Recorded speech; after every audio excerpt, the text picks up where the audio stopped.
হযরত আদম নবীকে আল্লাহ যেদিন বিবাহ দিয়ে দেন হাওয়া আলাইহিস সালামের সাথে জান্নাতের ভেতরে, আমি আলেমদের বলছি, ওই সময় কিন্তু হাওয়া হযরত আদমকে আল্লাহ ডাক দিয়ে বলেছিলেন, ওয়াকুলনা ইয়া আদম উসকুন আনতা ওয়া যাওজুকাল জান্নাতা ওয়া কুলা মিনহা রাগাদান হাইসু শি'তুমা। এই আয়াতের ভেতরে প্রায় 5টা তথ্য আছে। আমরা শুধু আন্দাজে সাওয়াবের নিয়তে পড়ি যাই, এখান থেকে আল্লাহ যেগুলো নিতে বলে একটাও আমাদের ক্ষমতায় নেই। হযরত আদমকে আল্লাহ যখন বিয়ে দিলেন জান্নাতে, ডাক দিয়ে বললেন স্ত্রীকে নিয়ে চলে যাও। কোথায় যাবা? বাড়ি যাও। জান্নাত আমাদের আদমের বাড়ি আর আমাদের বাবার বাড়ি। কথা শুনতেছেন? জান্নাত আদমের বাড়ি, আদম যেহেতু আমাদের আদি পিতা, এইজন্য আমাদের বাবার বাড়ি কোথায়? তাহলে এই আয়াত থেকে প্রথম মাসলা কি আসে? এখানে যারা আলেম বসে আছেন বলেন তো, এখান থেকে প্রথম মাসলা কি বের করা যায়? আরে ভাই, চিন্তা ভাবনা না করলে আপনি কিসের আলেম? আপনার নামের আগে আলেম লেখা আছে, মাওলানা লেখা আছে, আপনি একটা জিনিস চিন্তা ভাবনা করে বের করতে পারেন না, আপনি আর আলামিন তো সমান। আপনার তো চিন্তা করা লাগবে এই শব্দটা আল্লাহ কেন দিলেন। এটা তো জান্নাতের বিষয়, দুনিয়ায় আল্লাহ কেন দিয়েছেন? ওয়াকুলনা ইয়া আদম উসকুন আনতা, শব্দটা আল্লাহ আনতা না দিলেও পারতেন। আনতা তুমি নিজে, ওয়া যাওজুকাল জান্নাহ এবং তোমার স্ত্রী জান্নাতে চলে যাও। কি সুন্দর সূক্ষ্ম বিষয় এখানে লুকিয়ে আছে। আনতা শব্দটা মানে তুমি, এটা না দিলেও তো অর্থ বাংলা হয়ে যায়। আল্লাহ কেন এই শব্দ দিলেন? আবার এটা জান্নাতের কথোপকথন, ওইটা বাদ দিয়ে আল্লাহ দুনিয়ায় আমাদেরকে দিলেন কেন? এই জন্য দিয়েছেন কারণ পৃথিবীতে এই বিবাহ শাদী এটা কিয়ামত পর্যন্ত চলতেই থাকবে। কথা বুঝতেছেন? কিন্তু বিবাহ শাদী চললে চলবে বিপরীত লিঙ্গের সাথে, হয়তো নারীর সাথে পুরুষ, পুরুষের সাথে নারী। খেয়াল করেন তো, নারীর সাথে পুরুষ, পুরুষের সাথে নারী, এই যে বিপরীত লিঙ্গের সাথে যে বিবাহের সিস্টেম, এটা আমি বানিয়েছি। বলেন না কেন? ওই যে প্রথম জান্নাতের ভেতরে আল্লাহ যে বানালেন হাওয়াকে, আল্লাহ কি ওই সময় হাওয়া আলাইহিস সালামকে না বানিয়ে, মহিলা না বানিয়ে একটা পুরুষ বানাতে পারতেন না? নারীর কাছে পুরুষের যে মর্যাদা, যে সুখ, যে আনন্দ, যেটা আল্লাহ লুকিয়ে রেখেছেন, একটা পুরুষের কাছে কিয়ামত পর্যন্ত পাবেন না। অথচ আজকে আল্লাহর এই সিস্টেমটা অনেকে পাল্টিয়ে এখন সমকামিতা আরম্ভ করছে। গত পরশুদিনও কুষ্টিয়ায় 2 মহিলা বলছে আমরা বিয়ে করব। যদি আমাদের মেয়েতে বিয়ে না দেন, আমরা 2 জনে আত্মহত্যা করব। কোথায় পৌঁছিয়েছে তারা বলেন? আল্লাহর পুরো সিস্টেম তারা পাল্টিয়ে ফেলেছে। আল্লাহ পাক আদম নবীকে হাওয়া আলাইহিস সালামের সাথে বিয়ে দিয়ে বলেছিলেন, যাও বউ নিয়ে তুমি নিজে জান্নাতে যাও। এইজন্য আল্লাহ আনতা দিয়েছেন। এখানে শব্দটার ব্যাখ্যা হচ্ছে বিয়ে করার পরে বউ নিয়ে যাওয়া লাগবে আপনার বাড়িতে, তার মানে আপনার বাবার বাড়িতে। কিন্তু কত মানুষ দেখা যায় বিয়ে করে আর নিজে ঘর জামাই থাকে। আপনার লজ্জা নেই? ঘর জামাই আছেন এখানে কারা? হাত তোলেন তো। একজন না, তাহলে আর এটা বলছি না। ঠিক আছে, থাকে।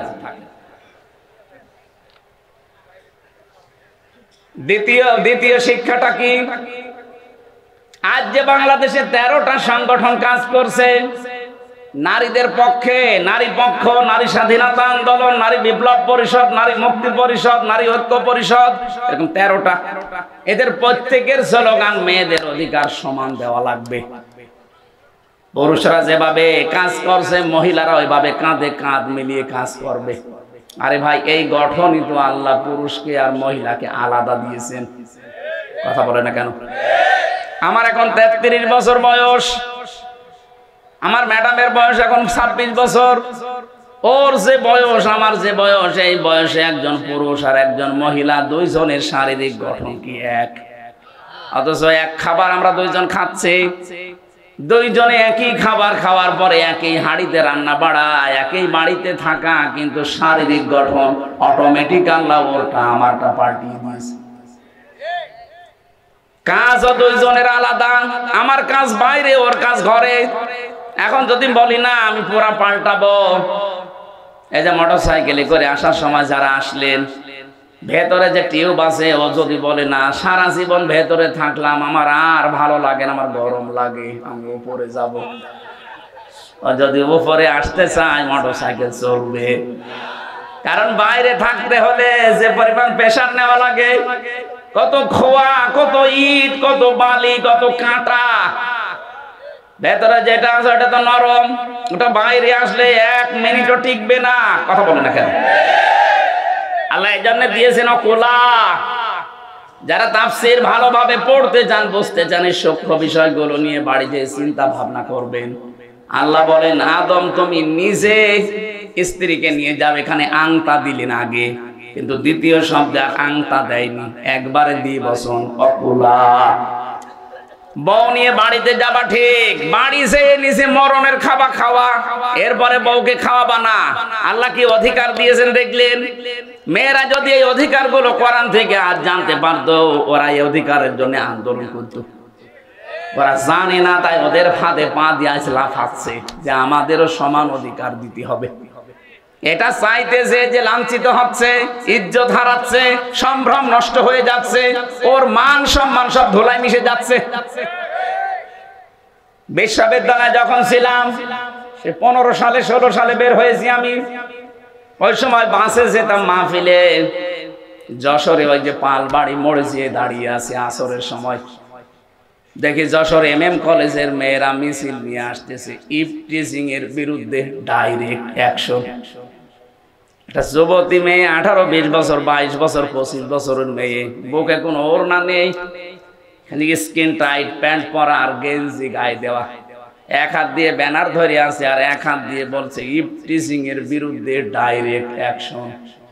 বলেন তো এইরকম বয়সী মেয়েদের কেমন লাগে? চিন্তা করলাম, আল্লাহ যে মিছিল আসতেছে, এখন তো দিনকাল ভালো না, পুলিশ যদি আমার ধরে মিছিলের পাশ থেকে কোন সালের অপরাধী বলে, যশোর MM কলেজের মেয়েরা সবই 22 বছর 25 বছর বয়সী, অনার্সে মাস্টার্সে পড়ে, এক হাতে ব্যানার, এক হাতে যেভাবে ইফটিজিং এর বিরুদ্ধে ডাইরেক্ট অ্যাকশন দিচ্ছে। হুজুর আমার সত্যি কথা বলতে এদের মিছিল দেখে মনে হচ্ছে আমি ইফটিজিং আগে করি।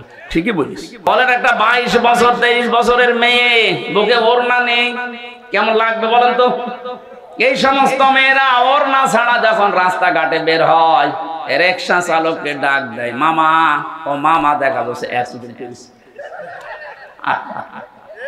এই জন্য কোলা শব্দটা তাফসীর আপনারা বেশি বেশি দেখবেন, মেয়েদেরকে বোঝাবেন। অকোলা দ্বিবচন দিয়েছেন, মাঝখানে আংতা নেই।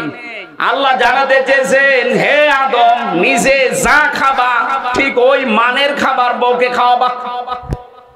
অনেকে আমরা নিজেরা বাইরে থেকে মরণের খাওয়া খাই, মানসম্মত খাবার খাই, আর বাড়ি বউ খাচ্ছে পান্তা ভাত। না, হিসাব দিতে হবে। এখন বলেন হুজুর আপনি যা খান বাড়ি থাকেন, আরে ভাই আমি তো কিনে খাই না, আমি সব আপনাদেরটা, আমার সব পরে পরে চলছে। আমার এইটা দিয়েছে সৌদি আরবের একজন, এইটা দিয়েছে ঢাকার একজন, এই টুপিটা দিয়েছে বগুড়ার এই আব্দুল বারী রশিদি, পায়জামাটাও একজন বানিয়ে দিয়েছে সেদিনের কুমারখালী থেকে, আমার শরীরে ঘড়িটাও দিয়েছে আমার শালা, আমার বলতে কিছুই নেই, মোবাইলটাও একজন দিয়েছে।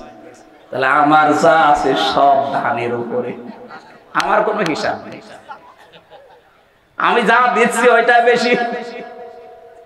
আপনি যে মানের খাবার খান, যে মানের পোশাক পরেন, যেই মানের জায়গায় থাকেন, ঠিক ওই মানের খাবার, ওই মানের পোশাক বউকে দেওয়া লাগবে। অর্ডার কার?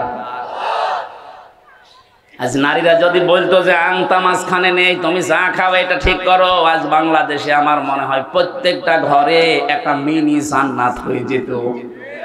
পরের শব্দটা আরো কঠিন, রাগাদান হাইসু শিকিতুমা। আল্লাহ পাক বলেন, বউ নিয়ে শুধু ঘরের ভেতরে বন্দি করে রাখবা না, ওকে বেড়াতে নিয়ে যাবা, যেখানে ইচ্ছা যাবা, যা ইচ্ছা খাবা, কিন্তু সাবধান, ওয়ালা তাকরাবা হাদিহিস শাজারা, ওই গাছের কাছে যাবা না। আমরা অনেকেই মনে করি এই গাছ মানে জান্নাতের ওই গন্ধম গাছ। কে বলেছে আপনাকে? এটা যদি শুধু জান্নাতের গন্ধম গাছ উদ্দেশ্য হবে, যে দুনিয়ায় আয়াত নাযিল করলো কোন কারণে? এই নিষিদ্ধ গাছ দিয়ে আল্লাহ জানাতে চেয়েছেন জান্নাতের ভেতরে সব জায়গায় যেমন যাওয়া যায়, শুধু ওই গাছের কাছে বাদ দিয়ে পৃথিবীতে সব জায়গায় যেতে পারবা 500টা জায়গায় বাদ দিয়ে। কত? এই কোরআনে 500 শরীয়তের বিধিবিধান আছে নিষেধ। আপনি ওই জায়গাগুলোতে গেলে থমকে যাবেন। হযরতে আদম এইটা করেন না, স্ত্রীর কথা মতো তিনি এই গাছের কাছে গিয়েছেন, ফলও খেয়েছেন, এই জন্য বিপদে পড়েছিলেন। তাহলে আমাদের উচিত হবে এখান থেকে বউ নিয়ে শুধু ঘরবন্দি করে রাখা না, তারও একটা স্বাধীনতা আছে। তাকে আপনি নিয়ে ঘুরতে যাবেন বিভিন্ন জায়গায়, আত্মীয় স্বজনের বাড়িতে, কিন্তু সাবধান, যেখানে গেলে আপনার বড় পর্দা থাকে না, আপনারও পর্দা থাকে না, এইরকম জায়গায় যাওয়া যাবে না। এরকম জায়গা দেশে নেই। এমন বিয়ে অনুষ্ঠান হচ্ছে যেখানে পর্দার বালাই নেই, অথচ এটা আপনার আপন মামাতো বোনের বিয়ে না, মামাতো বোন না, আপন বোনের বিয়ে হলো যেতে পারবেন না। যেখানে গেলে আল্লাহর ফরজ বিধান পর্দায় থাকে না, এমন বিয়ে আছে কিনা বলেন তো? এই বলেন। এই যে গাড়ি হলিদের অনুষ্ঠান করা হয়, কোথায় পেয়েছেন? ভণ্ডামি। এটা হিন্দুদের রীতি। মান তাশাব্বাহা বিকওমিন ফাহুয়া মিনহুম। যে যার রীতি অনুসরণ করবে, কালচার অনুসরণ করবে, কিয়ামতে সে তার সাথে বসবে। আপনি কি চান আপনার হাসর ওই হিন্দুর সাথে হোক? তাহলে এই গায়ে হলো অনুষ্ঠান বাদ দেওয়া লাগবে। 2 নম্বরে, এই যে মেয়ের বাড়িতে যে 150, 200, 300 মানুষ নিয়ে যে বর পক্ষ বরযাত্রী নিয়ে যে খাচ্ছে, কোথায় পেয়েছেন এটা? আপনি যদি ইসলাম থেকে নিতে চান, তাহলে মুহাম্মদ রাসূলুল্লাহ সাল্লাল্লাহু আলাইহি সাল্লাম যতগুলো মেয়ে বিয়ে দিয়েছিলেন, সবগুলো অনুষ্ঠান নবীজি নিজে করেছিলেন তার জামাই বাড়িতে। নবী যত বিয়ে করেছেন, প্রত্যেকটা অনুষ্ঠান তার বাড়িতে নিজে ছাগল জবাই করে, দুম্বা জবাই করে লোকজনকে খাওয়াতেন। এটা ওলিমা বলে। এটা আজ নেই, এটা হয়ে গেছে বরযাত্রী। না, এটাই সিস্টেম বাদ দেওয়া লাগবে। আপনি যদি সত্যি ইসলাম মানতে চান, এই সিস্টেম বাদ দেওয়া লাগবে। আপনার বাবাকে আপনি বোঝাবেন, দেখেন আপনি জাহান্নামে যেতে চান, আপনার সাথে আমি নেই, আপনি বাবা হলেও নেই। আপনি বিয়ে দিয়ে যদি জান্নাতের কামাই করতে চান, আমার শ্বশুর বাড়ি থেকে যে কয়জন আসবে, মনে করেন 150 জন, আমার আত্মীয় স্বজন আরো 150, 300 জনের আয়োজন আপনার সমর্থ অনুযায়ী আপনি বাড়িতে করবেন না। আপনি নিজে আরো নিয়ে মেয়ের বাড়িতে যাচ্ছেন। 18, 20 বছর, 22 বছর এই মেয়েটার পেছনে শ্রম দিয়েছে, লেখাপড়া শিখিয়েছে, আদর ভালোবাসা দিয়ে মানুষ করেছে। আপনি একটু বিবেক দিয়ে বলেন তো, এই মেয়েটা সারা জীবনে কোনো উপকার মা বাবার করবে? বলে দেখেন। ওই মেয়েটার যত উপকার, যত খেদমত আপনার বাচ্চা, সব আপনি নিজে নেবেন সারা জীবন। একটা উপকারও তার মারও নেই, বাবারও নেই। সব উপকার আপনার বাচ্চা সে বহন করবে, সে লালন পালন করবে, আপনার খেদমত করবে, আপনার বাড়ি পাহারা দেবে। সব কি ওর বাবা মার না আপনার? ওর বাবা মা শুধু 18-20 বছর শুধু মানুষ করে দিয়েছে, এই তো বেশি। আবার 200 জন খাওয়ানো লাগবে। কোথায় পেয়েছেন এই জুলুম? এই সিস্টেম যদি বাদ দিতে না পারেন, আপনার বিবাহ হয়ে যায় যাচ্ছে না। আমি মনে হয় একটু বেশি বলে ফেললাম না, কারণ আমার 3টা মেয়ে, আমি যেন বেশি যাই। আমার তো ছেলে নেই। আরে ভাই, মাসলা বললাম, আমার ছেলে হলেও আমি বলতাম। এই সিস্টেম বগুড়াতে আছে না, এই বরযাত্রী, এটা বাদ দেওয়া লাগবে। এটা করা লাগবে অলিমা। অলিমা কি মেয়ের বাড়ি হয় না ছেলের বাড়ি? বলেন। আপনি কি পড়েন হাদিসে? কোন জায়গায় বরযাত্রী পড়েছেন অলিমা, আপনি সেটাকে বরযাত্রী হিসাবে চালিয়ে দিচ্ছেন। আশা করছে আগামী থেকে বিয়ে শাদী হলে এই সিস্টেম চালু করবেন। তাহলে এমন কোন অনুষ্ঠানে বউ নিয়ে যাওয়া যাবে না যেখানে গেলে নিজেরও পর্দা নেই, স্বামীরও পর্দা থাকে না। যাক, মানুষ যদি দুনিয়া সব একদিকে রাগ করে হয়ে যায়, যাক, আমার বোন ভাই কিচ্ছু দরকার নেই, আমাকে দরকার আমার আল্লাহর বিধানটা। এরকম মন নিয়ে, ঈমান নিয়ে যদি সত্যি টিকে থাকতে পারেন, অজানা একটা অনির্বচন সুখ আপনি অনুভব করবেন। ওটা কিনতে পাওয়া যায় না। শব্দটা বলেছি, অনির্বচন সুখ। এই যে বাচ্চারা যখন মায়ের পাখার নিচে দেখবেন, ছোট ছোট বাচ্চা যারা মুরগির বাচ্চা, এরা মা পাখিটা যখন লোম এভাবে দিয়ে দেয় পাখাটা, এরপরে ডাউন করে দেয়, এটাকে কোরআনের ভাষায় বলে ওয়াকফিজ। ওয়াকফিদ, তুমি ডাউন করে দাও, এরপরে ফল করে দাও। পাখির এই ডানাটার ভেতরে সফট, কমল, মোলায়েম, এত সুন্দর সুন্দর পর আছে, একটার সাথে যখন আরেকটা লেগে যায় এভাবে ডাউন করে দেয়, এরপরে ফল করে নামিয়ে দেয়।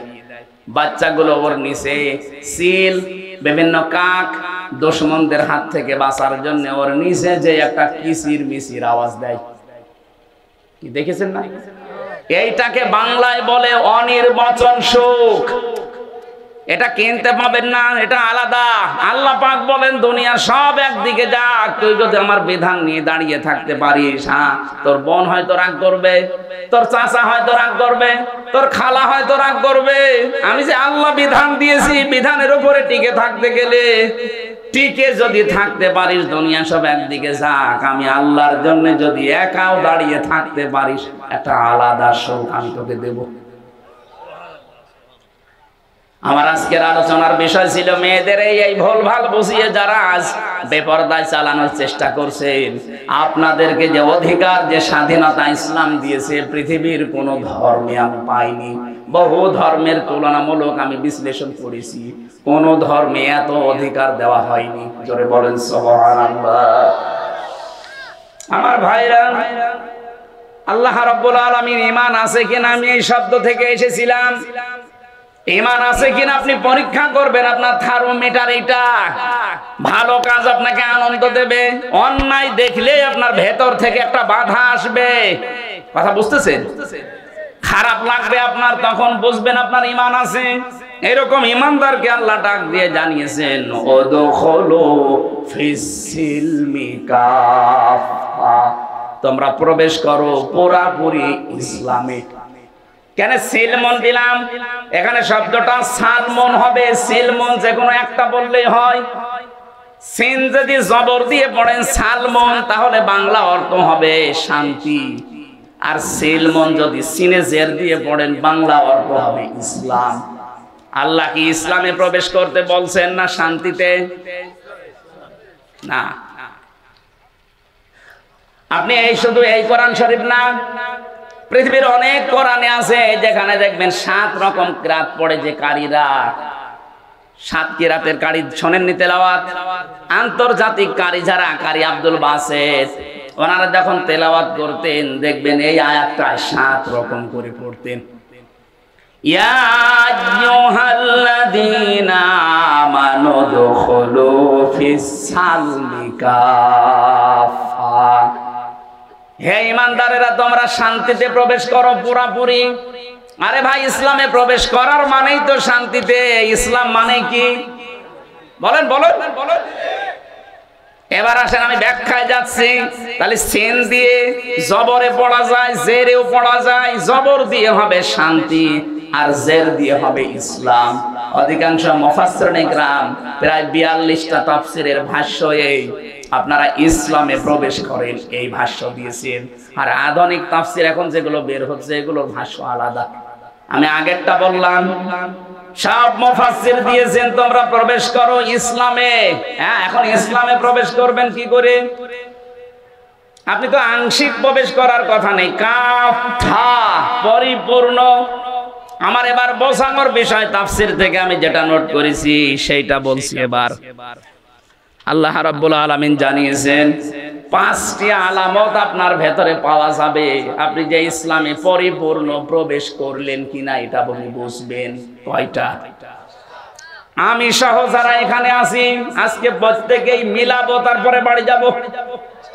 আমরা দেখবো যে এই 5টা বিষয় আমি দুনিয়ায় মানি কিনা। এই 5টা যদি আমার ভেতরে পাওয়া যায়, তাহলে আমি আল্লাহর এই ভাষায় পরিপূর্ণ ইসলামে দাখিল হতে পেরেছি। আর যদি 5টার 4টা হয়, একটা হয় না, তাহলে মনে করবেন এখনো পরিপূর্ণ ইসলামে আমি প্রবেশ করতে পারি নাই। আমি কি ব্যাখ্যায় যাব এবার? আপনারা বাড়ি চলে যাবেন? থাকবেন না? একটা বেশি আত্মসমর্পণ করা, কি বললাম? বলেন বলেন বলেন। এই 5টা বিষয় আপনাকে একটা একটা করে মিলাতে হবে। আপনি যদি দেখেন হ্যাঁ 5টা আমি মানি, তাহলে আল্লাহর এই কোরআনের আয়াত কিয়ামতে আপনার পক্ষে দাঁড়াবে। উদখুলু ফিস-সিলমি কাফা, পরিপূর্ণভাবে ইসলামে প্রবেশ করো। 4টা মানেন, একটা মানেন না, মনে করবেন আপনি কিয়ামতের দিন এই আয়াতের বিরুদ্ধে দাঁড়াবে। কোরআন শরীফ যদি কারো বিরুদ্ধে চলে যায়, কি হাদিস আছে, আল কোরআন হুজ্জাতুল লাকা ওয়া আলাইকা, কোরআন যদি কারো পক্ষে সাক্ষী দেয় সে জান্নাতি, কারো পক্ষে যদি বিপক্ষে সাক্ষী দেয় সে জাহান্নামী। এজন্য আজকের 5টা বিষয় খুব গুরুত্বপূর্ণ। না, আমি দেখতে পাচ্ছি অনেকে হাঁটাহাঁটি করছে, এরা কারা? এরা কি আসলে তাফসীর শুনতে এসেছে নাকি হাঁটার জন্য? ডায়াবেটিস। এই বসেন ভাই, বসেন বসেন, আপনার জন্য পরিবেশ নষ্ট হচ্ছে, বসেন বসেন।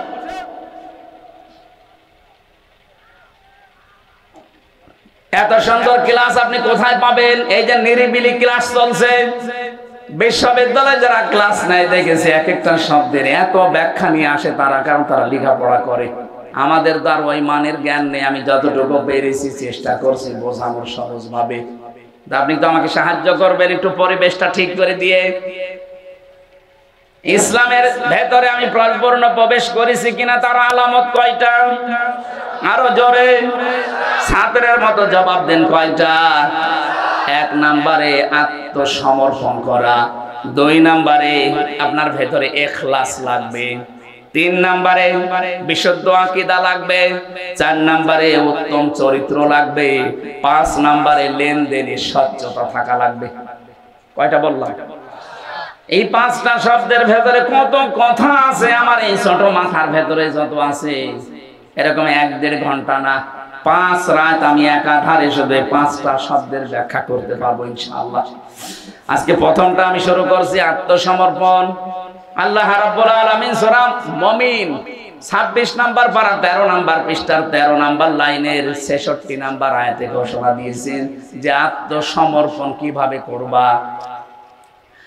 আল্লাহ পাক বলেন, কুল ইন্নী নুহিতু আন আ'বুদাল্লাযীনা তাদউনা মিন দুনিল্লাহ লাম্মা জাআনিয়াল বায়্যিনাতু মির রাব্বি ওয়া উমিরতু আন উসলিমা লিরাব্বিল আলামিন। বলেন আল্লাহু আকবার।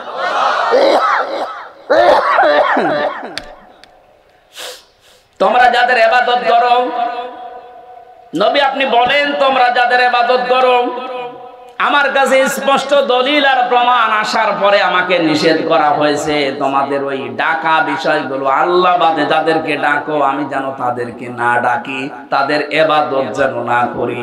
আমাকে আদেশ করা হয়েছে আমি আল্লাহর সামনে যেন আত্মসমর্পণ করি। এটা করবেন কি করে? আমাদের জাতির পিতা হযরত ইব্রাহিম দেখিয়েছেন। আল্লাহ স্মরণ করাচ্ছেন আমাদেরকে। এটা সূরা বাকারা 1 নম্বর পারা 19 নম্বর পৃষ্ঠা 7 নম্বর লাইনের 131-132 নম্বর আয়াতে আছে। এটা তাফসিরে ফি জিলালিল কোরআনের তাফসিরে পাবেন। আল্লাহ রাব্বুল আলামিন বলেন, ইয ক্বালা লাহু রাব্বুহু আসলিম ক্বালা আসলামতু লিরাব্বিল আলামিন। স্মরণ করা ওই সময়ের কথা যখন ইব্রাহিম নবীকে আমি ডাক দিয়ে বলেছিলাম ইব্রাহিম আত্মসমর্পণ করো, তখন তিনি কিন্তু গাছের মাথায় বসে কোড়াল দিয়ে কাঠ কাটছিলেন। ডাক দিয়ে বললেন, মাবুদ এই জায়গায় এই সৈন্যের উপরে কি করে আত্মসমর্পণ করব? আল্লাহ বলেন আত্মসমর্পণ করো। কিভাবে করবা? ওখান থেকে কোড়াল দিয়ে খাতনা করে আত্মসমর্পণ করো। যেহেতু আল্লাহর আদেশ অনেক কোড়াল দিয়ে ওখান থেকে খাতনা করলেন, ডাক দিয়ে বললেন আসলামতু লিরাব্বিল আলামিন, বিশ্ব জাহানের প্রতিপালক হযরত ইব্রাহিম বললেন আমি তার উপরে আত্মসমর্পণ করলাম, তার কাছে। এখানে আমার প্রশ্ন, হযরত ইব্রাহিম নবী যে খাতনা করেছিলেন এর আগে যারা ছিল এইটা কিন্তু ছিল না। এই যে খাতনা শুরু হয়েছে ইব্রাহিম নবীর পক্ষ থেকে, এটা ইব্রাহিম নবীর সুন্নাত আর রীতি নীতি আদর্শ। এখান থেকে বিজ্ঞান অনেকগুলো তথ্য বের করেছে। 1 নম্বরে আপনি লজ্জা স্থানের আগা যদি কেটে না দেন অনেক সার্ম অনেক ময়লা ওর ভেতরে জমা থাকে। এই যে হিন্দু যারা, আমি জেলখানায় যাওয়ার পরে এটা আমার যিনি জেলার ছিল ও দেবদুলাল, ও আসলেই মানুষ বলতো ফুল হাতা আসতেছে। ফুল হাতা বোঝেন? আমরা যারা মুসলমান আমরা কি হাফ হাতা, আমরা কি আর ওই দাদা যখন আসতো বলতো যে ফুল হাতা আসতেছে, তার মানে মুসলমানই দেয়নি। বিজ্ঞান এখানে আমি কয়েকটা তথ্য পেয়েছি। এই জন্য অনেক হিন্দু শিক্ষিত যারা এরা যেহেতু ধর্মীয় রীতিতে নেই, এই জন্য ভয়ে করে না, কিন্তু গোপনে অনেকে ডাক্তারের কাছে গিয়ে আগা কেটে নেয়। আপনি দেখবেন গোপনে গোপনে, আমি বহু পেয়েছি। জিজ্ঞাসা করলে বলে বাদ দেন, ওই আগের ওই মান ধাতা আমলের চিন্তা ভাবনা, ও ছাতা করিয়েই তো আমার জিনিসপত্র নষ্ট হয়ে যাচ্ছে। শেষে দেখা যায় গোপনে চুরি করে ডাক্তার দিয়ে বলে ভাই আমার কেটে দিন। আরো বাকি 3টা বিষয় আছে, এগুলো এই প্লেসে বলা ঠিক না, ওগুলো আলাদা প্লেস আছে, বলা যাবে না পরে। হযরতে ইব্রাহিম নবীর জীবনে 50টা পরীক্ষা আল্লাহ নিয়েছিলেন। কোরআন শরীফে এখন যদি 50টা পরীক্ষার কথা আয়াত দিয়ে দিয়ে বলা হয়, কমপক্ষে 1 মিনিট করে হলো 50 মিনিট লাগবে। এটা একটা আলাদা সাবজেক্ট আছে ইব্রাহিম নবীর জীবনের 50টা পরীক্ষা। এই যে ডোমন পুকুর কামিল মাদ্রাসা আছে না, এখানে ওরা ওই সাবজেক্ট আমাকে দিয়েছে, বলেছে আপনি নবীর জীবনে 50টা পরীক্ষা ইব্রাহিম নবী, ওইটা বলবেন। ওই জায়গায় কত দূর এখান থেকে? 4-5 কিলো। ওখানে আসবো ইনশাল্লাহ, ওই জায়গায় দেখবেন। ওনার সর্বশেষ পরীক্ষা এইটা ছিল। সর্বশেষ পরীক্ষার ভেতরে আমি পেয়েছি তিনি এই যে খাতনা করেছিলেন, আমরা যারা তার সন্তান দাবি করি তাদের এই সুন্নাত এখান থেকে শুরু কিয়ামত পর্যন্ত আমরা যারা তারা সব এই খাতনা করব ইব্রাহিম আলাইহিস সালামের সুন্নাত অনুযায়ী। আল্লাহ রাব্বুল আলামিন বলেন ইব্রাহিম এবং ইয়াকুব এই দুইজন নবীর পরের আয়াত আছে, এটা 32 নম্বর আয়াত। ووصى بها إبراهيم بنيه ويعقوب يا بني إن الله اصطفى لكم الدين فلا تموتن إلا وأنتم مسلمون বলেন আল্লাহু আকবার। এখানে আমরা যারা বাবা আছি তাদের এবার শিক্ষা। হযরতে ইব্রাহিম এবং ইয়াকুব এই দুইজন নবী বাবা ছিলেন। কি ছিলেন বলেন? তিনি তার মরণের আগে, ইন্তেকালের আগে সন্তানদেরকে ডাক দিয়ে বলেছেন, হে আমার আদরের সন্তান, ইয়া বোনাইয়া, বোনাই মানে দোলা ভাই না, বোনাইয়া মানে আদরের সন্তান, হে আমার আদরের কলিজার টুকরা সন্তান, ইন্নাল্লাহ আস্তাফা লাকুমুদ্দিন, অবশ্যই আল্লাহ তোমাদের জন্য নির্বাচিত করেছেন, মনোনীত করেছেন, পছন্দ করেছেন তোমাদের জন্য দ্বীনকে। কাকে? শব্দগুলো ভালো করে খেয়াল করবেন। ইন্নাল্লাহ আস্তাফা লাকুমুদ্দিন, তোমাদের জন্য অবশ্যই আল্লাহ দ্বীনকে মনোনীত করেছেন। এখন দ্বীন কি? এই দিনের পরে যে আসবে, রাতের পরে আরেকটা দিন, ওই দিন বলেন না। দিনের আমি পুরা কোরআন শরীফে অর্থ পেয়েছি, দিনের অর্থ 10টা। এই যে আমি তাফসীর থেকে নোট করে এনেছি। কেউ যদি দিন বলতে কিয়ামতের ময়দানে, এই যে মরণের পরে তো 2 নাম্বার প্রশ্ন হবে, এইটা মা দিনুকা, তোর দিন কি, বলবে না? বলেন 10টা বিষয় যদি আপনি বলতে পারেন যে হ্যাঁ আমি মানি, তাহলে আপনি কবরে এই প্রশ্নের জবাবে বলতে পারবেন দীনুল ইসলাম। এর প্রথম অর্থ দিন মানে বিচার দিন। এটা সূরা ফাতিহার 3 নাম্বার আয়াতে প্রতিদিন আমাদের মুখ দিয়ে আল্লাহ বের করে নেয়, মালিকি মালিকি, জবান খুলে কোরআনের আয়াত পড়েন, মালিকি ইয়াউমিদ্দিন। আমি এই আলোচনাটার সাবজেক্ট যেহেতু আজকে না, আমি শুধু থিওরি গুলো বলে দিচ্ছি। 2 নাম্বার দিন মানে আনুগত্য, 3 নম্বরে দিন মানে জীবন ব্যবস্থা, 4 নম্বরে দিন মানে রাষ্ট্রীয় আইন, 5 নম্বরে দিন মানে ইবাদত, 6 নম্বরে দিন মানে মুখ ফেরানো, 7 নম্বরে দিন মানে স্থায়ী শান্তি, 8 নম্বরে দিন মানে শান্তির বাণী, 9 নম্বর দিন মানে বিপ্লব, 10 নম্বরে দিন মানে স্থায়ী ব্যবস্থা। এই 10টা বিষয় আল্লাহ ছোট্ট শব্দের ভেতরে, শুধু ফেরেশতারা বলবে মা দিনুকা, আপনি বলে দেবেন দীনুল ইসলাম। অত সহজ না, এই 10টা দুনিয়ায় মানা লাগবে। কয়টা বলেন? প্রতিটি নবী, বিশেষ করে এই দুইজন নবীর নাম আমি আয়াতে পেলাম, ইব্রাহিম এবং ইয়াকুব। এই দুইজন জলিলুল কদর নবী ইন্তেকালের আগে তারা বলেছিলেন, হে আমার কলিজার টুকরা সন্তানেরা, আল্লাহ কিন্তু তোমাদের উপরে একটা দিন মনোনীত করেছেন। এখন এই মনোনীত দিন কোনটা আল্লাহ জবাব দিয়েছেন সূরা আলে ইমরানের 19 নম্বর আয়াতে। এই যে এক আয়াতের তাফসীর আর এক আয়াতে, এটা তাফসীর বিল কোরআন বলা হয়। আল্লাহ পাক বলেন, ইন্নাদ-দীনা ইনদাল্লাহিল ইসলাম। অবশ্যই তোমাদের জন্য আমি আল্লাহর কাছে মনোনীত একটা দিন আছে, তার নাম ইসলাম। এই পৃথিবীতে এখন 257টা রাষ্ট্রে 4500 ধর্ম চলছে। কত? 4500 ধর্মের ভেতরে একটা ধর্ম, একটা দিনের উপরে আল্লাহ শুধু রাজি আছে, তার নাম ইসলাম। তাহলে কি সৌভাগ্য আমাদের, আর কিছু না পাই অন্তত ইসলাম পেয়েছি। সারা পৃথিবীতে 4500 ধর্মের একটার উপর আল্লাহ রাজি নেই। এই জন্য যদি অন্য ধর্মের কোন মানুষ এলাকায় থাকেন, এটা রেকর্ড হচ্ছে, হিন্দু হোক, বৌদ্ধ হোক, খ্রিস্টান হোক, ইহুদি হোক, আহ্বান জানাচ্ছি শান্তির ধর্মে ইসলামে আসেন। আমি আপনাকে ইসলাম কবুল করার জন্য বলছি না। এ পৃথিবীর 4500 ধর্ম যদি থাকে, 4500 ধর্মীয় গ্রন্থ আছে, কথা বলছেন কেন? 4500 ধর্মীয় গ্রন্থ আপনি কম্পিউটারের কাছে নিয়ে যান, সুপার কম্পিউটার যেটা হাই পাওয়ারের, ওর কাছে নিয়ে যান। ওখানে নিয়ে যে ধর্মীয় গ্রন্থগুলো ধরেন, দেখবেন ভেতর থেকে আওয়াজ আসবে না, এর ভেতরে ভুল আছে। আমেরিকায় একবারে পরীক্ষা করা হয়েছিল, 4500 ধর্মগ্রন্থ একটা একটা করে দিয়েছে, প্রত্যেকটা লাল দাগ মারা আছে যে না, এর ভেতরে ভুল আছে। শুধু কোরআন শরীফের ভেতরে বলেছে কোন ভুলের ভেতরে নেই, সন্দেহের লেশ পর্যন্ত নেই। আহ্বান জানাচ্ছি আপনাদেরকে, আপনি ইসলাম গ্রহণ করার দরকার নেই, শুধু আমাদের ধর্মীয় গ্রন্থটা একটু ব্যাখ্যা পড়েন, পুরাটা একবার পড়ে দেখেন। এই যে টনি বেলাওয়ারের শালিকা আমেরিকার লরেন বুথ, এই মহিলা অনার্স মাস্টার্স করেছে, ইরানের তেহরান বিমানবন্দরে আসার পরে বলছে, ভাই আমি ইসলাম গ্রহণ করব না, কিন্তু আমি ইসলাম জানতে চাই। বলেন তো, একটা অমুসলিম ইসলাম জানার অধিকার নেই? বলেন বলেন।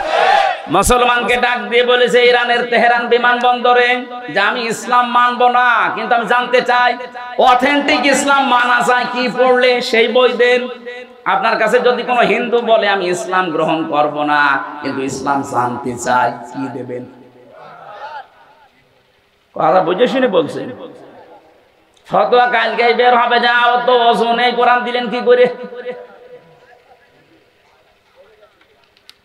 শুধুমাত্র আরবি টু আরবি যেটা আছে, এইটা বাদ দিয়ে যত রকমের ভাষায় তাফসীর করা আছে, সারা পৃথিবীতে 4500-এর উপরে ভাষা আছে। কম বেশি অধিকাংশ ভাষায় কোরআনের তাফসীর লেখা হয়ে গেছে। যে কোনো ভাষায় যদি কেউ তাফসীর পড়তে চায়, তার বাধা আছে। কথা বলে না কেন? ওযু করা লাগবে। এটা কোরআন থেকে দূরে সরানোর একটা চক্রান্ত।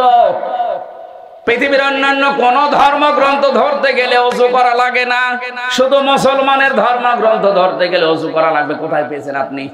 কেউ যদি দলিল দেয় সূরা ওয়াকিয়ার 77, 78, 79 নাম্বার আয়াত, না, আপনার বুঝতে ভুল হয়েছে। আপনাকে আমি আরো স্টাডি করার জন্য বলছি। ওখানে লেখা আছে, ইন্নাহু লাকুরআনুন কারীমুন ফি কিতাবিন মাকনুন লা ইয়ামাসসুহু ইল্লাল মুতাহহারুন। আল্লাহ বলেন এটা সম্মানিত কোরআন, এটা সুরক্ষিত করা আছে সংরক্ষিত কিতাবে। ভালো করে খেয়াল করেন, এখানে কারারিম মাকিন, মাকিন শব্দের শাব্দিক অর্থ স্থান। কারারিম মাকিন বলা হয় এমন স্থানকে যেখানে হাতের স্পর্শ লাগে না। মাথা একটু খোলেন, চিন্তা ভাবনা করেন আল্লাহ কি বলছেন আর আমরা কোথায় কি ব্যাখ্যা মিলিয়েছি। আল্লাহ বলেন এটা সংরক্ষিত করা আছে সুরক্ষিত কিতাবে। এখানে মাকিন শব্দের শাব্দিক অর্থ হচ্ছে কারারিম মাকিন, মানে এমন জায়গা যেখানে মানুষের হাতের স্পর্শ লাগে না। আর আমরা জানি দুইটা জায়গা আছে হাতের স্পর্শ ছাড়া, একটা মায়ের যেখানে সন্তান থাকে ওই রেহিম বলা হয়, আর একটা লৌহে মাহফুজ।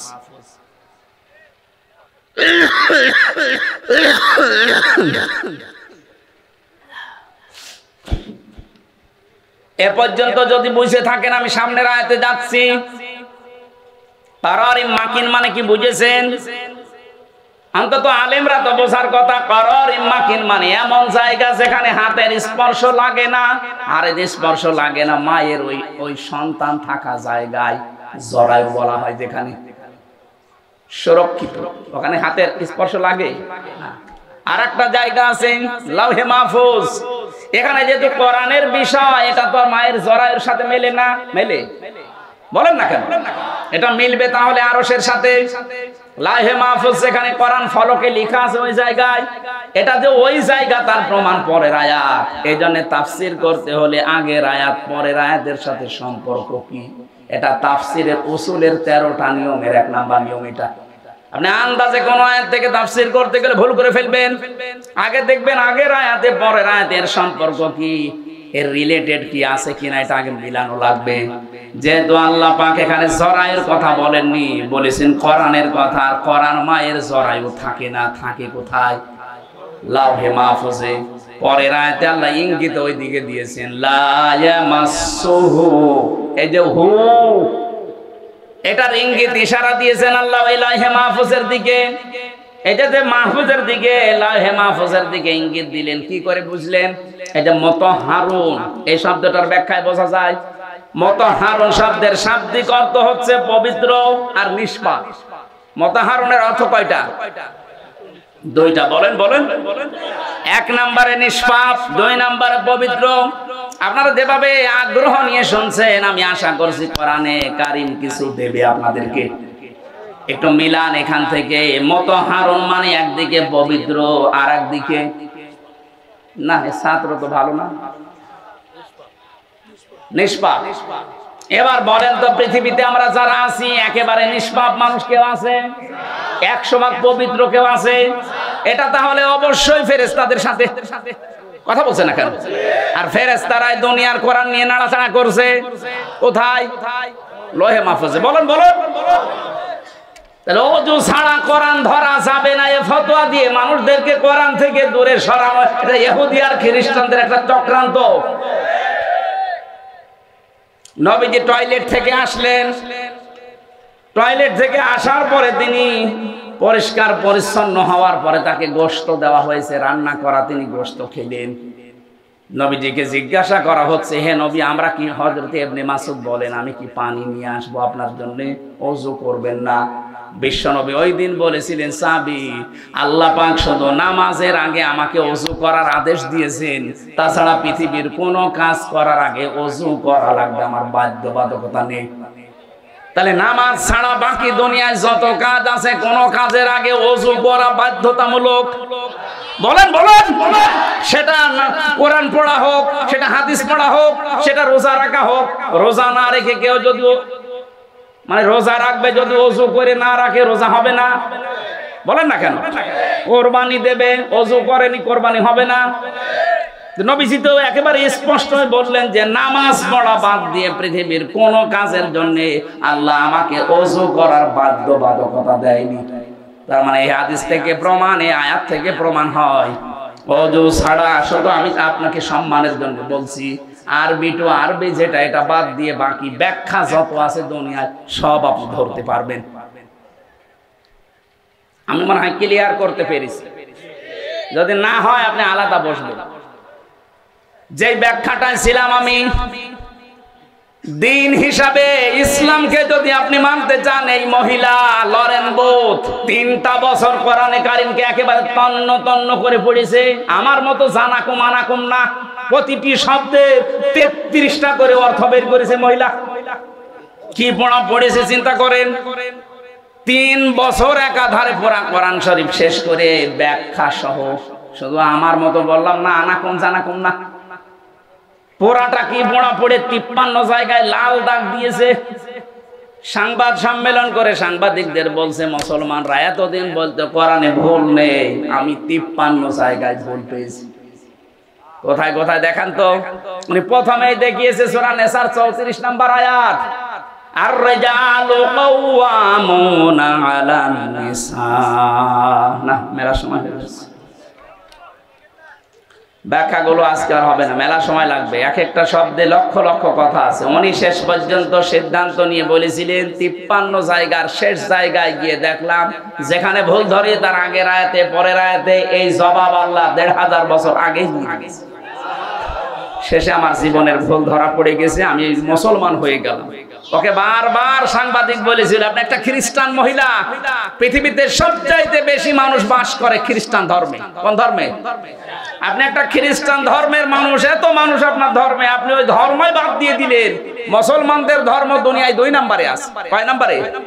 আপনি এই ধর্মে আসলেন মানে উনি এই জবাব দিয়েছিলেন। আমি কোরআন পড়ে বুঝে এরপরে আমার জীবনের ভুল ধরার পরে আমি শেষ পর্যন্ত পরিবর্তন হয়ে নিজের বাপ দাদার ধর্ম মাইনাস করে এসেছি মুসলমান হওয়ার জন্য।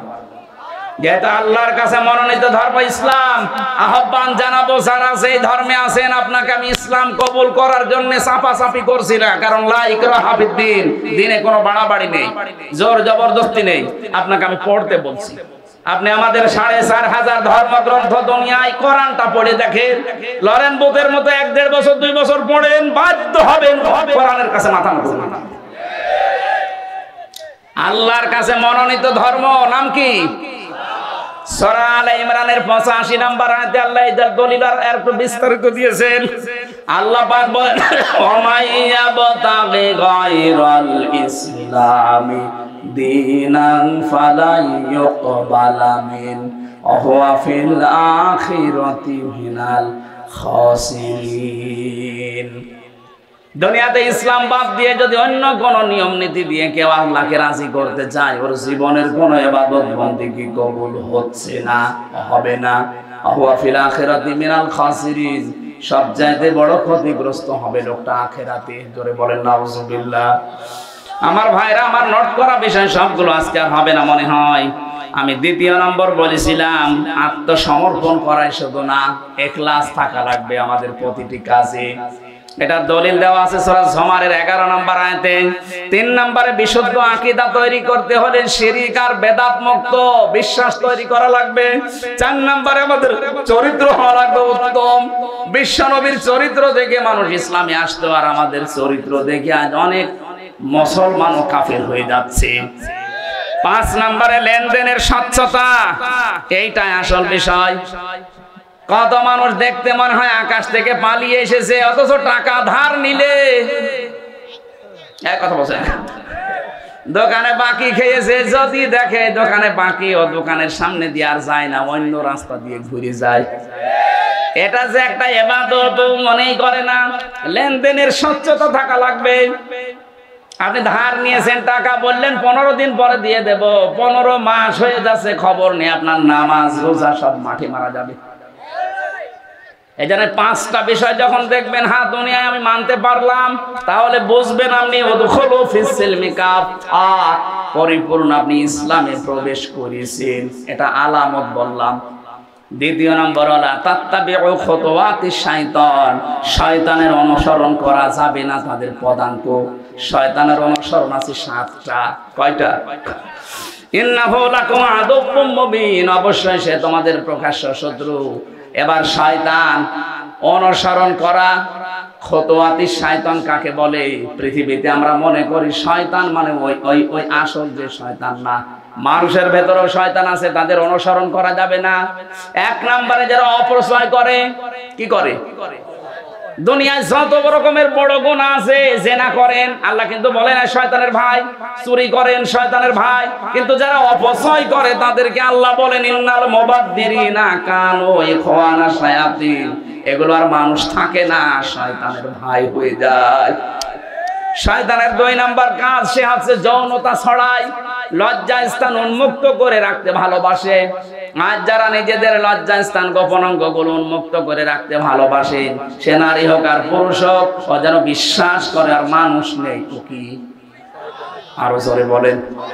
শয়তান 3 নম্বরে অহংকারী ছিল, তাকাব্বুর। কি হনুরে, এই যে 15.5 বছরে যারা ছিল কি হনুরে হনুমান হয়ে গেছে। আসিন হে নেতা, ইয়া হরফে নেদা, ইয়া মানে হে, সিন শব্দের শাব্দিক অর্থ সাজ্জেদ। সাজ্জেদ মানে নেতা। আল্লাহর ঘোষণা দেওয়া নেতা এই পৃথিবীতে মাত্র একজন, যাকে আল্লাহ নিজে নেতা বলে ঘোষণা দিয়েছেন, তার নাম মুহাম্মাদুর রাসূলুল্লাহ। সুতরাং কমন সেন্স যাদের আছে, অল্প কথায় আপনি বুঝবেন, এই কথা বলা যাবে না। গোড়া গল্প করছেন যারা, একটু পরে করেন, ঘন্টাখানেক পরে করবেন, কথাগুলো বোঝার চেষ্টা করেন, ফায়দা হবে ইনশাআল্লাহ। যাদের কমন সেন্স আছে তারা যদি চিন্তা করে আল্লাহ যাকে ঘোষণা দিলেন ইয়াসিন হে নেতা বলে, তাকে নেতা না মেনে আমি কাকে মানি, ওর জীবন পরিবর্তন হয়ে যাওয়ার কথা। আর যদি মাথায় মগজ না থাকে, এই শব্দের ব্যাখ্যা যদি নবীজি নিজে এসেও করতেন, ওর পরিবর্ধন আসত। এই জন্য আমরা অল্প কথায় যেন বোঝার চেষ্টা করি। নবীজির মতো এরকম বাগ্মী, এরকম ভাষার উচ্চাঙ্গের ভাষার অধিকারী পৃথিবীতে আর আসবে না কিয়ামত পর্যন্ত। তিনি জীবনের সর্বশেষ ভাষণ দিয়েছিলেন সবচাইতে বেশি সময় ধরে, 27 মিনিট। কয় মিনিট? তার এই 27 মিনিটের বক্তব্যে এমন কথা ছিল, কিয়ামত পর্যন্ত মানুষ এই 27 মিনিটের বক্তব্য নিয়ে চিন্তা ভাবনা করছে, আজও কোল কেনারা করতে পারে না। কি বলেছিলেন 27 মিনিটে? আর আমরা আন্দাজে আন্টি শান্টি করে খালি সময় নষ্ট করি। আমাদের যারা দায়িত্বে আছে ওনারা কিছুদিন আগে জানিয়ে দিয়েছেন তাফসীরুল কোরআন মাহফিলগুলোতে এদিকে ওদিকে না আছে, মূল কথাটা যত অল্প সময়ে পারা যায়। মানুষের এই মেধায় কথা ধরার একটা লিমিট আছে। আপনি সেই আসর থেকে শুরু করেছেন, আরে রাত 10টা 15 বাজে এখন আমার দিচ্ছে। আমি আগে জানলে মাহফিলে আসতাম, আমি মনে করলাম 9টায় তুলে দেব। 9টা থেকে 10টায় অনুষ্ঠান শেষ করে বাড়ি যেতে পারলে কালকে আবার 2টা আছে, একটা আলমডাঙ্গা একটা চুয়াডাঙ্গায়। আমার তো বেঁচে থাকা লাগবে। প্রতিদিন যদি এইভাবে করে, এমনি 3 বছর ছেলে থেকে শরীরে কিচ্ছু নেই, জালেমদের অত্যাচারে আমার শরীরটা একেবারে শেষ হয়ে গেছে। এখনো পর্যন্ত আমি স্বাভাবিক না। সেদিন রংপুরে যে অবস্থা হয়েছিল তো মরে গিয়েছিল। তারপর আমি আসছি সেই কোথায়, চট্টগ্রাম বিভাগের কুমিল্লা। সারা রাত ঘুম নেই, এরপরে দিনের বেলা গাইবান্ধা, আজকে এখানে, কালকে কোথায় চুয়াডাঙ্গা। আমার একটু বাঁচা লাগবে না? এরপরে পরিবার আছে। 3টা বছর তো পরিবারকে সময় দিতে পারলাম না। এই জন্য আগামী থেকে মাহফিলে যারা নেবেন, আর এত মনে হয় করতে দেবে না, যারা দায়িত্বে আছে বা পরিবারের আছে, সর্বোচ্চ এক জেলায় 1 থেকে 2টা, 64টা জেলা 2টা করে করলেও তো 120টা, মাত্র 4-5 মাস মাহফিল হয়। এরপরে পরিবারে, এরপরে বাইরের প্রায় 8-9টা দেশে মাহফিল নেওয়া আছে, সেগুলো কভার করা লাগবে না? আর আমার এই শরীরের উপর আর একটু বেশি চাপ দিলে শেষে ছাতা দেখা যাচ্ছে মরে গেলাম। আমার তো বেঁচে থাকা লাগবে নাকি? হায়াত তো দারাজ করবে, আপনি তাহলে সারা রাত জেগে থাকেন না? আপনাদেরকে আমি, এই মিডিয়া যাচ্ছে তো সারা দেশে বলছি, যারা মাহফিল নিয়েছেন এবং সামনে নেবেন না, এসার পরে সাইদি সাহেবের মতো তুলে দেওয়া লাগে। বলে মানুষ আসে না, মানুষ আসবে না, মানুষের বাপ আসবে। আপনি লিখে দেবেন দরকার হয় নিচে যে প্রধান বক্তা রাত 9টা বা 8টা লিখে দেবেন, এসার পরে তুলে দেবেন রাত 9:30 10টায় মাহফিল করে মানুষ যেন বাড়ি যেয়ে ঘুমিয়ে তাহাজ্জুদ পড়তে পারে। রাত 11টা 12টা 1টা পর্যন্ত চলায়। কি বলে ও নিজেও বোঝে না, যারা শোনে ওরাও বোঝে। কেন এত কথা বলা লাগবে, কোন কারণে? আপনি কি নবীজির চাইতে বড় বক্তা হয়ে গেছে? সেদিন বড় ভাই মাওলানা তারেক মনোয়ার মনে হয় বগুড়া এসে বলেছিল যে আমি রাজা অল্প কথা বলে। আরে ভাই, আপনি আমার মতো 3 বছর জেলে থাকলে আপনার শরীরও শেষ হয়ে যাবে। আপনি যে খাওয়া খান, আপনার মতো যদি খাইতে পারতাম তো ওইরকম শরীর হতো। আরে আধা ঘন্টা 1 ঘন্টা, আমিও 2-3 ঘন্টা চালাতে পারতাম। আমার শরীরই চলে। সত্যি কথা বলছি যে কোরআন শরীফ আমার সামনে, আমার শরীরই চলে। এত চেষ্টা করছি স্বাভাবিক হওয়ার, কি পাওয়ার আলে বড়ি দিয়েছে জানেন? প্রতিদিন 2000-2500 পাওয়ারের বড়ি খাওয়া লাগছে, কারণ ভেতরে তো 3 বছর কোনো চিকিৎসা পাইনি। আমি মরে গেলে ওরা ডাক্তারের কাছে নিয়ে যেত না। কত রকমের রোগ আমার শরীরে বাসা বেঁধেছে, এরপরও যে বেরিয়ে বেড়াচ্ছি আল্লাহর রহমত ছাড়া আর কিছু না। কিন্তু আপনাদের মানা লাগবে, রাত 9টার ভেতরে প্রধান বক্তা তুলে দেবেন, অন্তত আমারই। যারা সারা রাত ব্যাপী করে তাদেরকে নিয়ে আসেন, আমার কোনো দরকার নেই। এরপরও যদি আপনি কথা ঠিক না রাখেন, আমি কখন থেকে কিন্তু বলছি যে আমার তুলে দিন তুলে দিন, খালি আন্টি শান্টি করছে। রাত 10টা বাজাবে, জীবনেও আমি আসতাম না। আপনি রাত করে কি করবেন বলেন? মানুষের ফজরের নামাজ পড়া লাগবে না? তাহাজ্জুদ নেই এদের, সকালে কর্মজীবন নেই, আর আমার তো বাঁচা লাগবে নাকি? এই জন্য কথাগুলো বলতাম না, বলে ফেললাম। আগামীতে যদি এরকম করেন, দরকার হয় বগুড়া জেলা বাদ দিয়ে দেবেন। আরো বাংলাদেশে 63টা জেলা আছে, আর না থাকলে বিদেশ আছে। নবীজির 27 মিনিটের কথা যদি এখনো পর্যন্ত মানুষ কোল কিনারা না পায়, চিন্তা ভাবনা করি আমরা কি বলি বলে।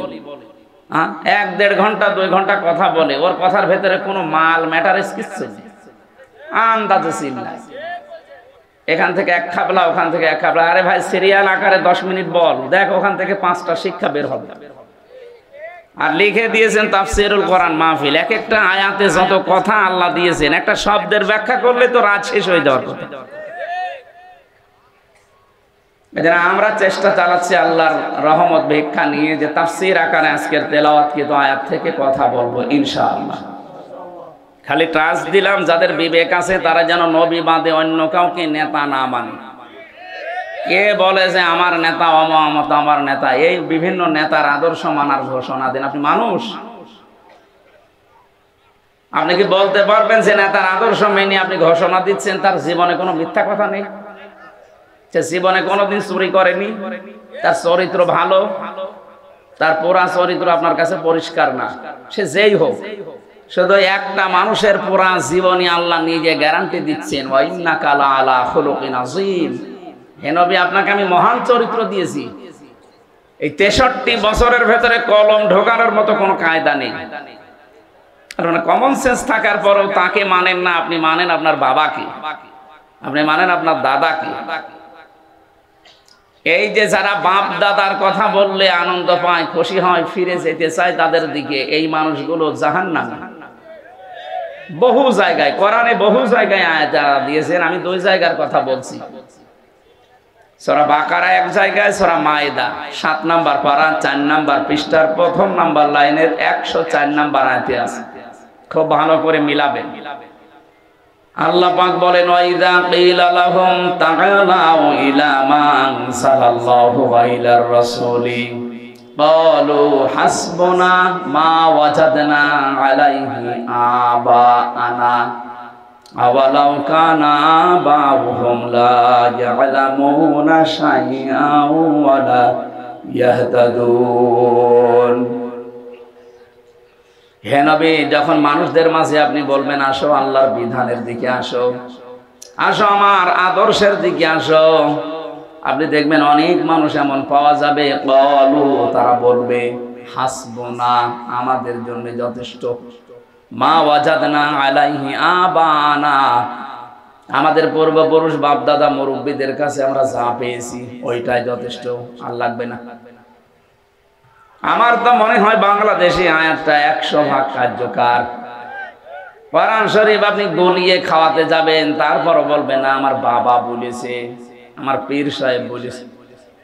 আল্লাহ পরের জবাবে দিচ্ছেন, আওয়ালাউ কানা আবাউহুম, হরফে ইস্তেফহাম, প্রশ্নবোধক চিহ্ন, ইন্টারোগেটিভ সেন্টেন্স, এটা আলিফ দিয়েছেন।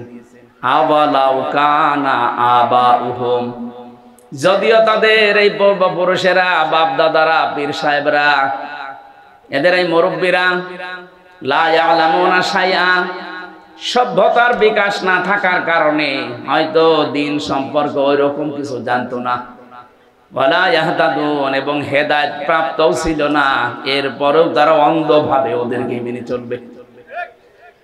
এদেশে এখন নেই, আসি। এই জন্য অন্ধভাবে পূর্বপুরুষদের মানা যায় না, এটা কাফেরদের অভ্যাস। ওই জামানায় মুশরিকদেরকে যদি নবীজি ডাক দিতেন তখন তারা বলতো, না হে মুহাম্মদ তোমার কথা লাগবে না, আমাদের বাপ দাদা পূর্বপুরুষেরা যা করেছে আমরা যা পেয়েছি ওইটাই মানতে চাই। এটা কাফেরদের স্বভাব। এই চরিত্র এখন অনেক মুসলমানের ভেতরে ভরপুর। কথা বলেন ঠিক কিনা? আমাদের ভেতরে যেন চরিত্র না আসে। আল্লাহ যেহেতু ঘোষণায় দিয়েছে ইয়াসিন, হে নেতা, এখানে সিন শব্দের অর্থ হয় 5টা। তাফসীরে কাবীর আল্লামা ফখরুদ্দিন রাজি রাহমাতুল্লাহ আলাইহি লিখেছেন,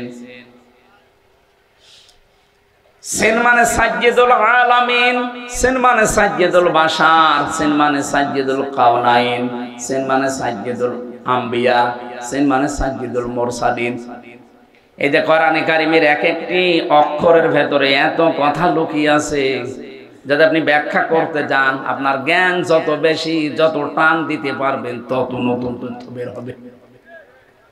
আর আমরা তো কোরআনের কথা খুঁজে পাই না, কারণ আমাদের লেখাপড়া নেই। এসে সাপের কাহিনী শুরু করে, মুসলমান সাপ আর হিন্দু সাপ, সাপ আবার মুসলমান হয়। এই কথা বগুড়ার মানুষ শুনে আর কান্নাকাটি করে, আরে মুসলমান সাপ। এই ওয়াজ বাংলাদেশে চলেনি। তাফসীরুল কোরআন মাহফিল আপনি লিখে দেন ব্যানারে, পোস্টারে, যারা আসবে তাদেরকে বলবেন আপনি যাই বলেন, আধা ঘন্টা বলেন, কোরআন শরীফ হাতে নেবেন, এক একটা শব্দের 8টা 10টা 15 20টা করে অর্থ বের করবেন। তাফসীরের নাম বলে বলে অল্প সময় বলেন, কিন্তু তাফসীর আকারে কথা বলেন। কারণ কোরআনে কারীম মানুষদেরকে আল্লাহ হেদায়েত দেওয়ার জন্য পাঠিয়েছেন। ওই বাপ দাদার কিচ্ছা কাহিনী সারা জীবন বললে যা হবে, কোরআনের একটা আয়াতের ব্যাখ্যা 5 মিনিট করলে তার সাথে বেশি উপকার হবে। কারণ এর ভেতরে একটা আলাদা শক্তি আছে। মানুষের এই অন্তর, এটাকে নরম করার জন্য আল্লাহ পাক কোরআনে কারীম দিয়েছেন। এই যে স্বর্ণ দেখতে পান, স্বর্ণ, সোনা যদি কেউ সারা জীবন আগুনের ভেতরে রেখে দেয় জীবনও গলাতে পারবেন না। এর ভেতরে যদি সোহাগা ছিটিয়ে দেন সঙ্গে সঙ্গে পানি হয়ে যাবে। মানুষের অন্তর আল্লাহ ওইভাবে বানিয়েছেন। আমার বাবা কি করেছে, দাদা কি করেছে, সারা জীবন ওকে যদি বোঝাতে থাকেন জীবন ওর মন নরম হবে না। কোরআনের কোন শব্দ যদি চিন্তা ভাবনা করে ওর অন্তরে ঢুকিয়ে দিতে পারেন, দেখবেন যত কঠিন হৃদয়ের মানুষও নরম হয়ে গেছে। কারণ এই বক্তব্যটা হামজার মুখ দিয়ে বের হলেও কথাটা কার? বলেন। এবার যে সিন দিয়ে 5টা অর্থ বললাম, দেখেন তো মেলে কিনা। সিন মানে সাজ্জিদুল আলামিন, আলমের বহুবচন আলামিন। শুধুমাত্র এই বাংলাদেশ না, এইরকম দেশ পৃথিবীতে আছে 257টা। শুধু জাতিসংঘের আন্ডার আছে 95টা, বাকিগুলো অন্যান্য। আপনি চিন্তা করেন, এই 257টার ভেতরে বাংলাদেশ সবচাইতে বড় দেশ। হ্যাঁ, ছোট মানে এই বাংলাদেশের চাইতে, আমি কয়েকদিন আগে মালয়েশিয়া ঘুরতে গিয়েছিলাম, ওইটা এদেশের চাইতে 8 ডবল বড়। সৌদি আরবে গিয়ে দেখলাম এই দেশের চাইতে 14 ডবল বড়।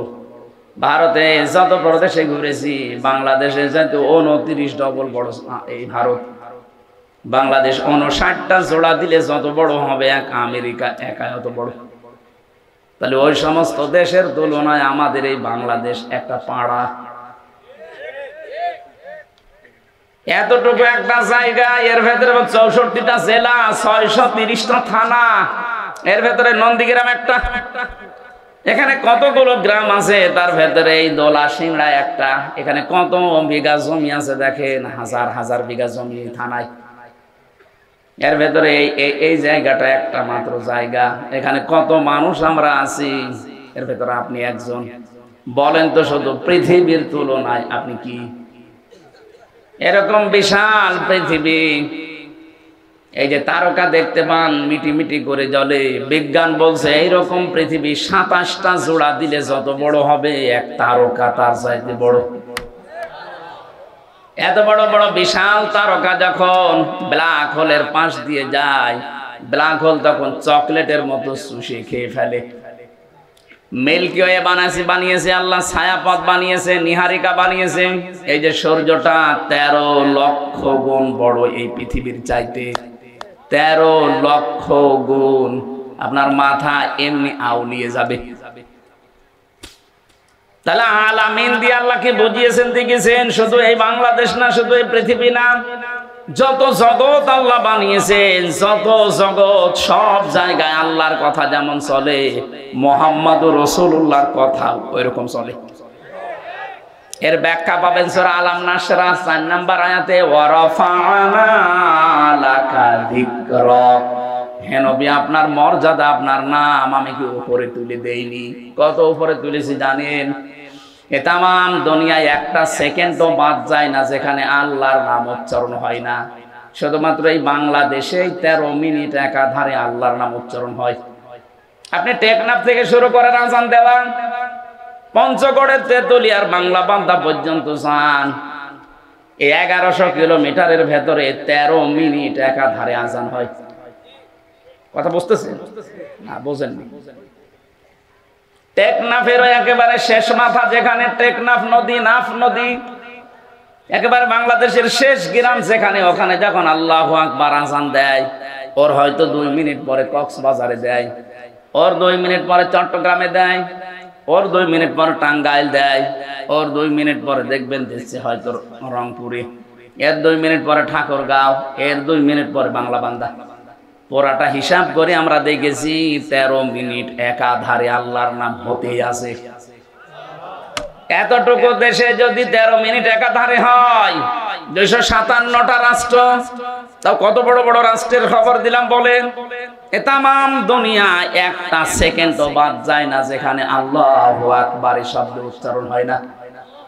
যেখানে আল্লাহু আকবার উচ্চারণ হবে, সঙ্গে সঙ্গে উচ্চারণ হয় আশহাদু আন্না মুহাম্মাদান আবদুহু ওয়া রাসূলুহু। আজান দেওয়ার সময় রাসূলুল্লাহর নাম বলা হয় না? এই যে রফা'না, এক আলিফ টান আছে, আমি নিজে আপনার নামকে রফা করে দিয়েছি, এত উপরে দিয়েছি মানুষের কল্পনায় ধরবে না। মানুষ যদি দুনিয়ায় কেউ আপনাকে না মানে, এরকম জগৎ যত বানিয়েছি সেখানে আল্লাহর নাম উচ্চারণ হবে, পাশে আপনার নাম উচ্চারণ হবে। এমনকি যদি 257টা রাষ্ট্রের কোন জায়গায় না হয়, যত সৃষ্টি আল্লাহ বানিয়েছেন, কোন জগতে যদি আল্লাহর নাম, রাসূলের নাম উচ্চারণ না হয়, জান্নাতের ভেতরে লেখা আছে লা ইলাহা ইল্লাল্লাহু মুহাম্মাদুর রাসূলুল্লাহ। লক্ষ কোটি কোটি ফেরেশতারা এই শব্দটা জপতেছে, হে নবী, আপনার নাম আমি এমন জায়গায় দিয়েছি কিয়ামত পর্যন্ত মানুষ কোল কিনারা পাবে না যে কত দূর। এই জন্য শুধু বাংলাদেশে না, আপনি যদি বলেন আমি মঙ্গল গ্রহে বাস করি, ওই জগৎ কার? বলেন বলেন। কেউ যদি বলে আমি চাঁদের দেশে বাস করি, ওইটা কার? যেখানেই বাস করবেন ওখানেই মুহাম্মাদুর রাসূলুল্লাহকে নেতা মানা লাগবে। যার নেতা, যার আদর্শ বিশ্ব নবী বাদ দিয়ে অন্য কেউ অমরণের পরে বিনা হিসাবে, বিনা বিচারে জাহান্নামে। এত শক্ত কথা বলার পরেও দেখবেন অনেকের মন না নরম হচ্ছে না। এটা তার কি বলা যায় বলেন তো? এরপরেও যদি আপনার বিবেকে দাগ না কাটে, আমার মনে হয় আপনার বিবেকের উপরে কুকুরে পোশাক করেছে। কথা বুঝতেছে? এই যে হাঁ করে আছেন কোন কারণে? হ্যাঁ,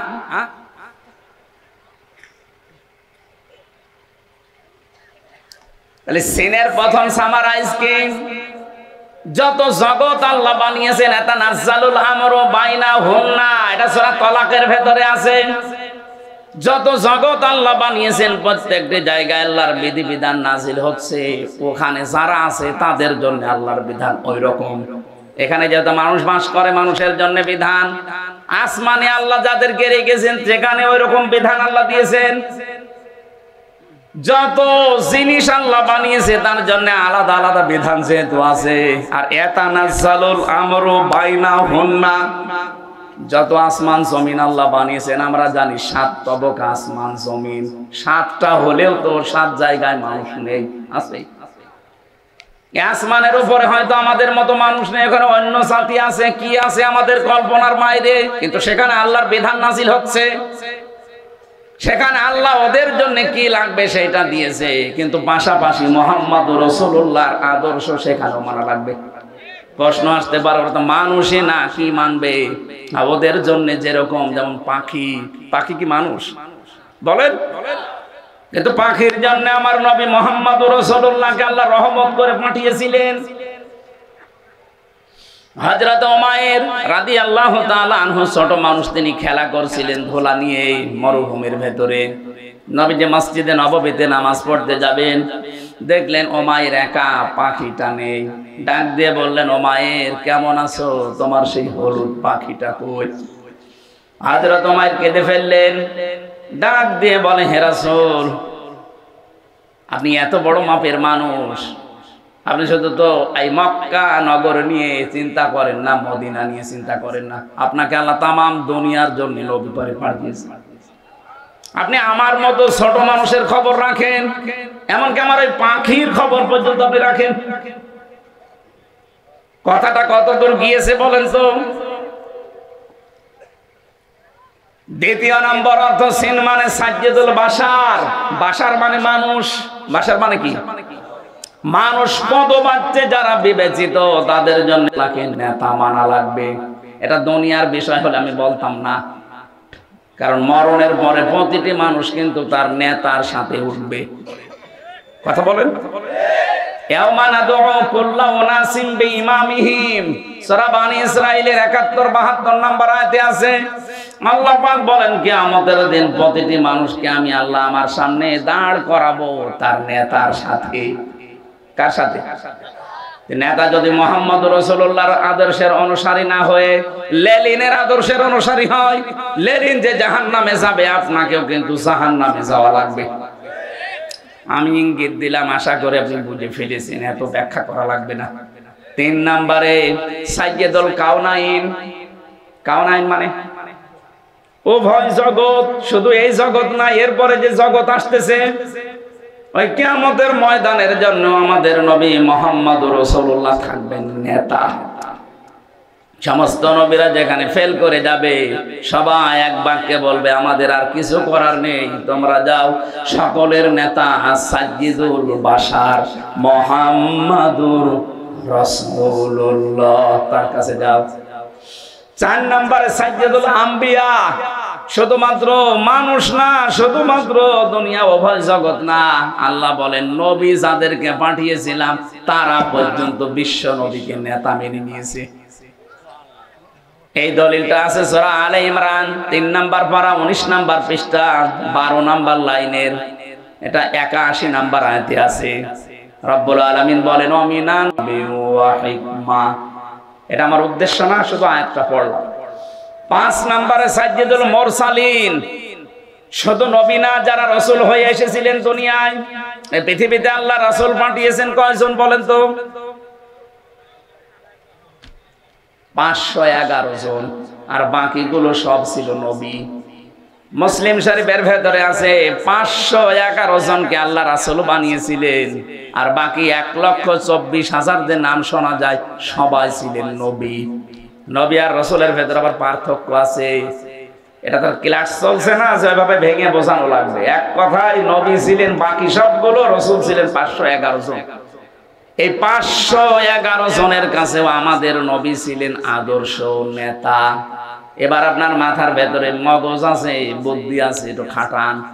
নবীদের রাসূলদের উভয় জগতে মানুষ হিসাবে তামাম পৃথিবী এবং যত জগৎ সবাই যদি রাসূলুল্লাহকে আদর্শ মানতে পারে, বাংলাদেশের ১৮ কোটি মানুষের কি হয়েছে? এরা কেন তার বাবাকে মানবে? হ্যাঁ, কথা বলছে না কেন? এরা কেন তার স্বামীকে মানতে যাবে? এদের তো একমাত্র কেবলমাত্র শুধুমাত্র আদর্শ হওয়া লাগবে, নেতা হওয়া লাগবে মুহাম্মদুর রাসূলুল্লাহ। এবার আপনি যান, ইয়াসিন পড়বেন না তাহা পড়বেন, পড়েন। ২৯টা হরফের ভেতরে নবীজির গুণগান আর নামের মর্যাদাগুলো আল্লাহ এমন ভাবে সাজিয়েছিলেন। আজকের তেলাওয়াতকৃত আয়াত সূরা বাকারা, মাত্র একটা আয়াত পড়েছি। এর মনে হয় 3 ভাগের 1 ভাগের কথা আজকে শেষ হবে। আমাদের আজকের আলোচনার বিষয় আমি সাজিয়ে নিয়েছি। আলোচনার বিষয় হচ্ছে ঢোকো বা প্রবেশ করো। কি বললাম? প্রবেশ করা লাগবে। কোথায় প্রবেশ করবেন এই কথাটা আল্লাহ কোরআন দিয়ে আমাদেরকে জানিয়ে দিয়েছেন। 2টা শব্দের ব্যাখ্যা খুব গুরুত্বপূর্ণ, সালমন আর সিলমন। আমি আলেম যদি এখানে থাকেন তাদেরকে একটু চিন্তা করার জন্য বলবো। আল্লাহ পাক ঘোষণা দিচ্ছেন, ইয়া আইয়ুহাল্লাযীনা আমানু। এই ভালো করে শুনুন, আল্লাহ ডাক দিয়েছেন কোন বেঈমানকে না। ওহে যারা বেঈমান না, ওহে যারা ঈমানের দাবি করো তাদেরকে বলছি। এখন আমার প্রশ্ন, আমরা কি ঈমানদার না বেঈমান? আপনার ঈমান আছে কিনা আপনি জোর করে বললে হবে। নবীজির কাছে সাহাবী প্রশ্ন করলেন, হে নবী, আমার যে ঈমান আছে আমি কি করে টের পাবো? আমার যে ঈমান আছে ভেতরে আমি কিভাবে টের পাবো? এর লক্ষণ কি? নবীজি বললেন, ইদা সাররাতকা হাসানাতুকা ওয়া সাআতকা সাইয়্যাতুকা ফাআনতা মুমিন। যখন তোমার ভালো কাজগুলো তোমাকে আনন্দ দেবে আর অন্যায় কাজ দেখলেই ভেতর থেকে একটা বাধা আসবে, তখন বুঝবে তোমার ঈমান আছে। বলেন তো 15.5 বছরে অন্যায় কাজ দেখলেই বাধা এসেছে না? অনেকের আরো আনন্দ লাগতো, অথচ লোকটা হাজী সাহেব কথা বলে না কেন? প্রকাশ্য মানবতা বিরোধী কাজ চলছে, আল্লাহ রাসূল বিরোধী কাজ চলছে, ইসলাম বিরোধী। ভেতর থেকে একটা বাধা আসা, ধাক্কা আসা দূরের কথা, না আরো আনন্দ পেত। আরো যারা কনসার্ট দিতেন, উলঙ্গ অর্ধ উলঙ্গ নাচের ব্যবস্থা করতেন, এইটার দ্বারা যুব সমাজ ধ্বংস হতো। কথা বলে না কেন? কিছু না হোক ওখানে নারী পুরুষের অ্যাক্সিডেন্ট হইতো। অ্যাক্সিডেন্ট বোঝেন? অন্তত ধাক্কা তো লাগতো। এই সমস্ত জায়গা যারা 1 মাস 1.5 মাস 3 মাস ব্যাপী অনুষ্ঠান করতেন, এদেশের হাজারো মানুষ ওটা তো নিষেধ করা, রাগ করা দূরের কথা, আরো মনে মনে সাপোর্ট করতো। মানুষ একটু কি আনন্দ করবে না? আরে ভাই, আনন্দ করতে যে ওর আসল জিনিস হারিয়ে যাচ্ছে না। 11:30 বাজে, আমি এত রাত পর্যন্ত জাগি না। 10টায় মাহফিল শেষ করবেন, আগামী থেকে আসলে কথা বলবেন ইনশাআল্লাহ। আজকের মতো আমি বিদায় নিলাম। আমার জেলখানায় লিখিত যে বইগুলো আছে নিয়ে যাবেন। সৃষ্টি জগৎ নিয়ে লেখা আছে, কয়েকদিন আগে বের হয়েছে, অনেক তথ্য দেওয়া আছে, ওই গাড়িতে পাওয়া যাবে। আল্লাহুম্মা আমিন। লা ইলাহা ইল্লা আনতা সুবহানাকা ইন্নী কুনতু মিনাজ জালিমিন। রব্বুল আলামিন বগুড়া জেলার নন্দীগ্রাম দলা সিংড়া ঈদগাহ ময়দানের দিকে তুমি তাকাও। হাজারো মানুষ এখানে, নারী পুরুষ চাতক পাখির মতো কোরআনে কারীম শুনছিল। কোরআন শোনার জন্য যারা এত পাগল, এই মানুষগুলোকে ওমরের মতো বানিয়ে দাও। এই মাহফিলের আয়োজন করতে গিয়ে তোমার যে বান্দা বান্দিরা 1টা বছর ধরে শ্রম দিচ্ছে, সেই জেলখানা থেকে বের হওয়ার পরে এরা লেগে আছে আমার পেছনে। আল্লাহ এত কষ্ট হয়েছে এদের এই মাহফিলটা আয়োজন করতে, বিশাল আয়োজনে। যারা টাকা দিয়েছে, পয়সা দিয়েছে, দূর দূরান্ত থেকে যারা এসেছে, প্রত্যেকের জীবনের জায়েজ আশাগুলো পূরণ করে দাও। আমি সহ যারা অসুস্থ আছি, আমাদেরকে শেফায়ে কামেলা আজেলা নসিব করো। মা বোন যারা এসেছে, আল্লাহ মা বোনদেরকে তুমি মঞ্জুর করে নাও, তাদেরকে আয়েশার মতো, খাদিজার মতো বানিয়ে দাও। যারা দাওয়াতে এসেছি, আল্লাহ তাআলা তোমার বান্দা আলামিন, তোমার এই গোলামকে তুমি মঞ্জুর করে নাও, তার মা বাবাকে মাফ করে দাও। স্ত্রী সন্তান, মা বাবা, ভাই বোন যারা আছে তাদেরকে তুমি কবুল করো। আল্লাহ এলাকায় মাটির নিচে কত মানুষ ঘুমিয়ে আছে, কোরআনের ইজ্জতে আজকে থেকে কবরের আযাবগুলো তুমি দূর করে দাও। মাহফিলের সভাপতি, সহ-সভাপতি, প্রধান অতিথি আমাদের জিয়াউর রহমান জিয়া ভাই সহ যত অতিথি এখানে এসেছে, আল্লাহ কোরআনের ইজ্জতে এদের কবুল করে নাও। আমি অসুস্থ হয়ে আছি, তুমি দেখতে পাচ্ছ। আল্লাহ তাআলা ঔষধের কোনো ক্ষমতা নেই যতক্ষণ তোমার হুকুম না হবে। মেহেরবানি করে আমার এই ঔষধের ভেতরে তোমার হুকুমটা দিয়ে দাও, আমার শরীর যেন আগের অবস্থায়, স্বাভাবিক অবস্থায় ফিরে যায়। এই দেশটা তুমি কোরআনের হাতে তুলে দাও। কোরআনে কারীম দিয়ে ৫৬,০০০ বর্গ মাইল চলছে, এটা যেন দেখে মরতে পারি, তৌফিক দাও।